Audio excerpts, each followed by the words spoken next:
धुंध भरे पहाड़ों और फुसफुसाते जंगलों के बीच बसे एक शहर में एक प्राचीन सराय थी जिसे द व्हिस्परिंग हर्थ के नाम से जाना जाता था।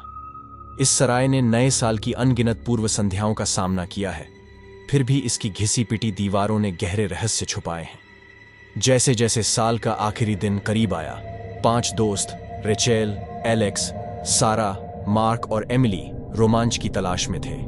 वे नए साल की पूर्व संध्या के सामान्य जश्न से परे एक रोमांच की चाहत रखते थे।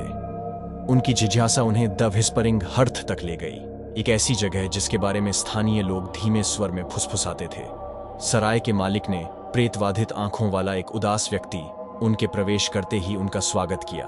उसने उन्हें सराय के अस्थिर इतिहास के बारे में चेतावनी देते हुए आधी रात से पहले वहां से चले जाने की चेतावनी दी, क्योंकि उस शापित समय में दुनिया के बीच का पर्दा पतला हो गया था। चेतावनी को नजरअंदाज करते हुए दोस्त प्राचीन दर्पणों और चरमराते फर्श बोर्डों से सजे अपने कमरों में बस गए। जैसे जैसे शाम गहराती गई, अजीब घटनाओं ने उनकी बेचैनी बढ़ा दी।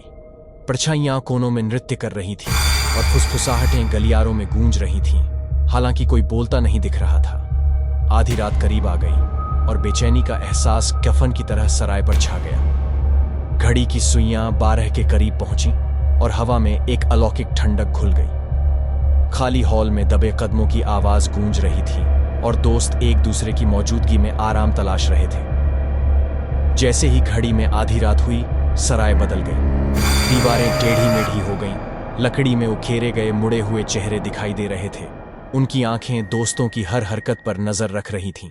दर्पण टुकड़े टुकड़े हो गए, जिनमें उनकी अपनी छवियां नहीं बल्कि उनके पीछे उभरती भयानक आकृतियां प्रतिबिंबित हो रही थीं। जब दोस्तों ने भागने की कोशिश की तो दहशत फैल गई, लेकिन दरवाजों ने झुकने से इनकार कर दिया, जिससे वे सराय के द्वेषपूर्ण आलिंगन में फंस गए। ऐसा लग रहा था जैसे समय अपने आप मुड़ रहा है और मुड़ रहा है, जिससे वे बदलते गलियारों और अंतहीन कमरों की एक भयानक भूल भुलैया में डूब गए हैं। वे सराय के मध्य में एक भूले बिसरे कक्ष पर पहुंचे, जो भयानक प्रतीकों से सुसज्जित था, और एक वेदी थी जो अलौकिक चमक से नहाई हुई थी। ट्रांस जैसी अवस्था में उन्होंने अनजाने में एक अनुष्ठान किया, जिसमें एक ऐसी उपस्थिति का आह्वान किया गया जो सदियों से निष्क्रिय थी।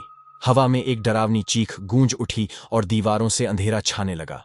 जैसे ही सराय मुड़ती और टेढ़ी मेढ़ी हो गई, दोस्त दहशत में चिल्लाने लगे। उनके चारों ओर वास्तविकता खुल गई। उन्होंने उस अथक ताकत के खिलाफ लड़ाई लड़ी जो उनकी आत्माओं पर दावा करना चाहती थी।